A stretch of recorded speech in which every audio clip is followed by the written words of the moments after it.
One a.m. 1 a.m. That's what I do for this team. I stay up till 1 a.m. to watch them blow a 17-point lead in the fourth quarter and then have the game wrapped up in overtime and then blow that. Then it goes to double overtime. Double overtime. They lose. Jaquez Jr. had a triple-double.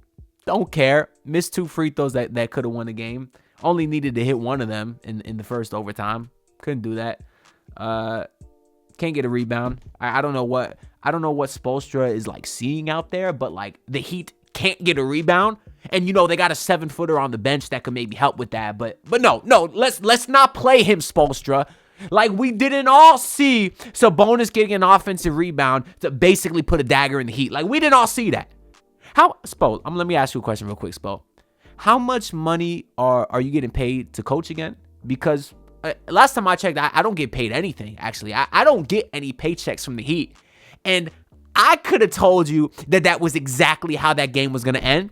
Another question for you, Spo, if I might. Do you mind if I ask you 2 questions, Spo? Is it okay if I do that? You have a guy on your team by the name of Terry Rozier, right? Why do you continue to give him minutes if he sucks? Can you answer that for me, Spo? See, maybe that's why I can't get media credentialed, because that is exactly how I would ask questions in the post-game press conference. But that's the questions that need to be asked, because Terry Rozier is one of the worst players I've ever seen in my entire eyes. With every single game, he just inches closer to Mo Harkless territory for Heat fans. And he's creeping up there. He's so close because he sucks. The amount of wide open threes he just bricks is unbelievable. Let's go through the recap of this game, man. I was excited to talk about this one. Oh, I was so excited, man. I had a lot of notes. We were going to go through all these great plays. You had some Khalil Ware plays. You had Nikola Jovic. I was so excited. And now I don't even get to do that. I had the highlights already clipped and downloaded. I was going to put them in this video. What's the point now? Because none of it matters. And my last post-game video, I was so depressed. I was so unfiltered. I didn't even bleep it out because it was a bunch of cursing because I was mad. He lost by 40 points to the 7-25 Utah Jazz. And I didn't want to do that again, especially at 1 a.m. But here we are. Here we are. I'm not going to let myself crash out, though. Why? Why crash out over things that you, 1, can't control, and 2, are bound to happen? Why do it? I don't know. I don't know. Let's go through all my notes. I wasted my time taking the notes. Might as well go through them. Of course, you had Jimmy Butler missing his 2nd game of his 7-game suspension. He did post some videos and pictures to his IG story. He was working out with Heat trainers. I guess that's good because you're now 0-2 in the Jimmy Butler list era, and it hasn't been good. It's been 2 very embarrassing losses. The game got off to a weird start. You had the Kings coach. He called a timeout literally 14 seconds into the game to challenge, won the challenge. And then like 2 minutes later, Spoelstra called a challenge, and then it was a foul on Tyler Hero. But then they overturned the foul on Tyler Hero, but then gave him a technical foul. The refereeing was on some BS all night. And that's only a 10% reason the Heat lost this game. So I'm not blaming the refs, but they were awful. Because I know Sabonis had about 1,000 rebounds today, but half of those was him grabbing and pushing Bam. I will just say that. But anyways, Tyler Hero did get off to a strong start. I liked what I saw from him. He was getting blitzed like crazy, like we've seen, teams do to him recently, the Rockets and Jazz in particular. And it wasn't working because Tyler Hero was reading these double teams very well. He was finding the open man. And because of that, some other guys were a little bit, were at least able to cook. And Tyler also had them terrified, like with regards to his jumper, because those dudes were jumping all over the place like a bunch of Pop-Tarts. Every time Tyler Hero pump fake, they were just flying everywhere. Now, where was that Tyler Hero in either overtime because he had 0 points? I don't know, but that's called foreshadowing because we'll get into that later. It's not even foreshadowing. It's exactly what happened. But anyways, Bam Adebayo got off to a rough start, as he usually does. I guess we should say a typical start because that's what Bam Adebayo is now. He's not a good player anymore. There was one stretch where he hit 3 straight buckets, caught a nice lob from Duncan, had a steal and floater, and then he hit his first three-pointer in like his last 17 attempts, and then he pulled a transition midi in the next play, and I liked it. I liked the aggressiveness, but then basically every single shot he took after that was short, was way short. Why is it short? You're a 6'9" big man with supposedly a lot of strength, break all the Heat records, the Heat weight room records, supposedly. That's what I was told.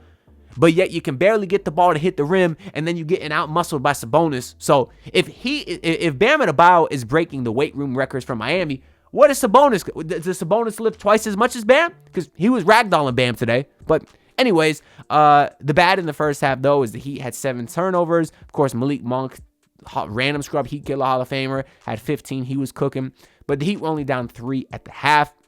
They had a really great defensive third quarter. Rozier even got going a little bit, finally hit a couple buckets there. Bam finally was aggressive when attacking Sabonis, who had like 3 fouls all game, ended with 5, but he probably could have fouled out a lot earlier if Bam did the same aggressiveness all game. Because my problem with Bam Adebayo is when he tries to attack guys, he always ends it with a fadeaway or leaning his body away from the defender to go into a hook. That's soft. That's really, really soft. I really like how Nikola Jovic does it, where he actually is using his body and going straight up into a defender.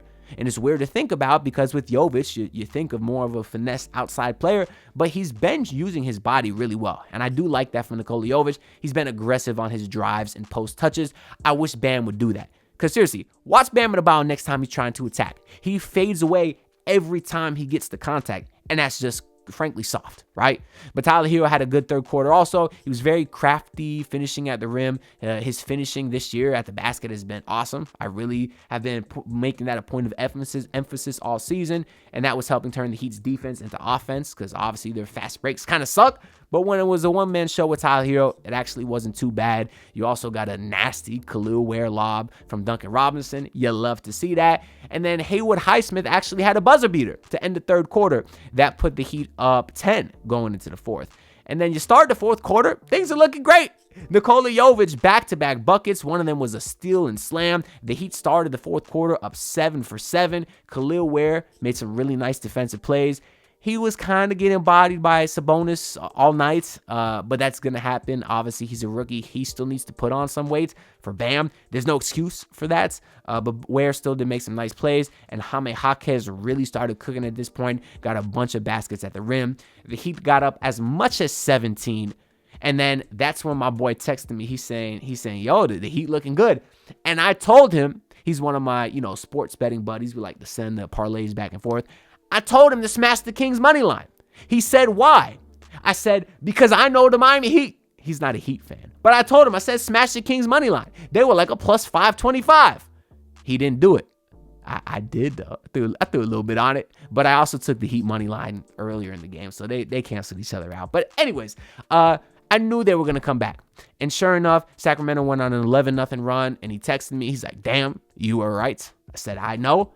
And then you get Tyler Hero. He hit an absolutely desperation 3 to stop the bleeding temporarily. And we're all saying, oh, Tyler Hero, this is why he's an all-star. Because he's hit shots like this. And then he was on a milk carton the rest of the game because he disappeared. Where the hell did he go? I don't know. If you know, let me know. I'm still looking for him. Where you at, all-star Tyler Hero? You were terrible last game in the first game without the Jimmy Butler era. And today you were good when it didn't matter. Late in the game, I seen one shot from you. I don't know where you were at other than that. You had 2 chances to hit a game winner in regulation. Didn't do it. You airballed the second one. Where were you at today? I don't know. I still think Tyler Hero should make the All-Star team. I still love him. Just because I'm being critical of a guy does not mean that I can not love him. I love everyone on the Heat, actually. I really do. Even as much as I criticize Bam, I do love him too. But he obviously deserves the most criticism this year. But Tyler Hero deserves criticism for tonight too, because he really disappeared when the game matters most. And if you are truly an all-star, you make plays late in the game, just like DeMar DeRozan did. And today, Tyler Hero didn't do it because the Heat basically couldn't get a rebound for the rest of the quarter. Keegan Murray started cooking too. He hit a monster 3. And then the Heat got an 8-second violation. How do you get an 8-second violation? The other team's on a monster run, and you can't even get the ball past half court?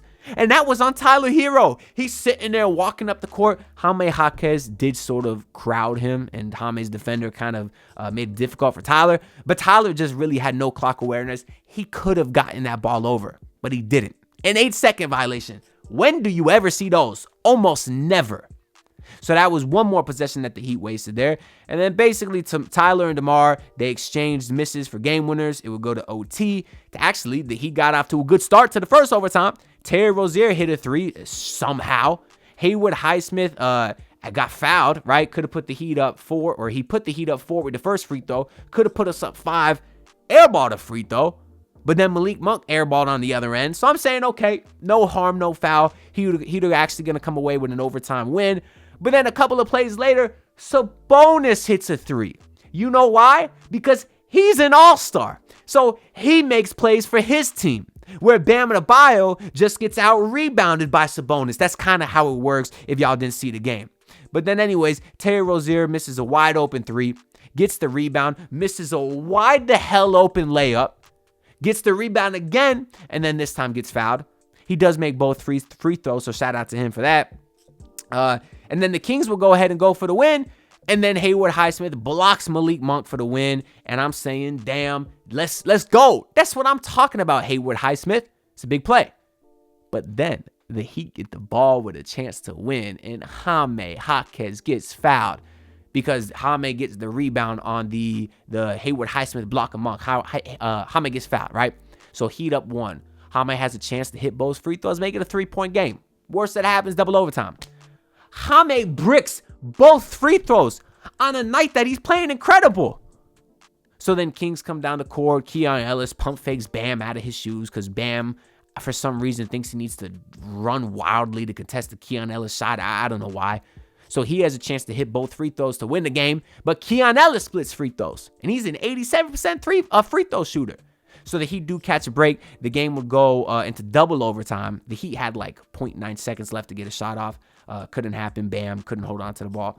Or Jovic kind of forced the inbound to Bam, but it was less than a second left. It was tough anyways.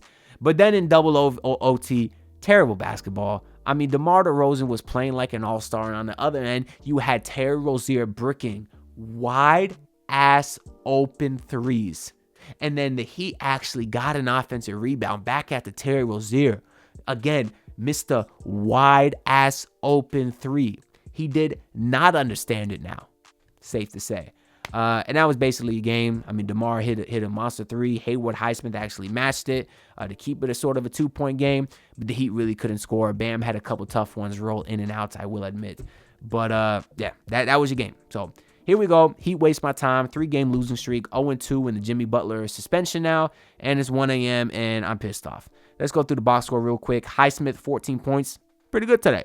Actually got a little bit of his offensive game back. Shout out to Jaquez Jr. 16 points, 12 rebounds, 10 assists. His first career triple-double.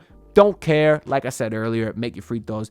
Bam Adebayo did get 18 and 12, but he shot 31% from the field. You are 6'9", Bam Adebayo. You are supposed to get to the rim. You cannot shoot 31% from the field, but y'all know how this whole song and dance goes. I'm not going to go through this every single game because the fact that the reality is maybe I'm expecting too much from Bam Adebayo because he's clearly not a good offensive basketball player. That's it. He sucks on the offensive end. And to pay a guy $60 million who sucks at 50% of the game, I would say is a bad thing to do, but damage is done, my friend. What else we got at Tyler Hero? 26 points, 7 and 4, 11 of 25 from the field, so 44%. The stat sheet looks okay. Tyler Hero certainly kept this team in it for a long time, but down the stretch, once again, nowhere to be found. Terry Rozier, 18.7 boards, shot 6 of 15, so it doesn't look all that bad, but he sucks. He was getting left open all game, and when you are blitzing Tyler Hero like that, when you have 2 guys boxing out Bam, Terry Rozier is going to be wide open. You cannot shoot 40% when all of your shots are wide open. Okay, moving on. Duncan Robinson, 8 points. Jovic, 12 points. Like we said, he got going in the fourth. And Khalil Ware got 6 points in his 13 minutes. Outside of that, you had Pella with 5 minutes. Why you got no Alec Burks today? Actually, I don't know. That's a weird thing. But whatever. What do you want me to do? I mean, Malik Monk didn't even shoot efficiently today, but he had 23. Sabonis himself had a triple-double. And I mean, yeah, DeMar was really your guy today. 30 points, hit all the big shots down the stretch. I don't know where to go from here. I think the Heat play again tomorrow night. So now you have a first night of a back-to-back that goes to double overtime because you can't close the game out when you have a 17-point lead. And now you got to go into Golden State tomorrow and get your ass kicked again. So whatever. Make a trade. Trade everyone for all I care, because I don't. Appreciate 6,000 subscribers, y'all. That was dope. That happened yesterday.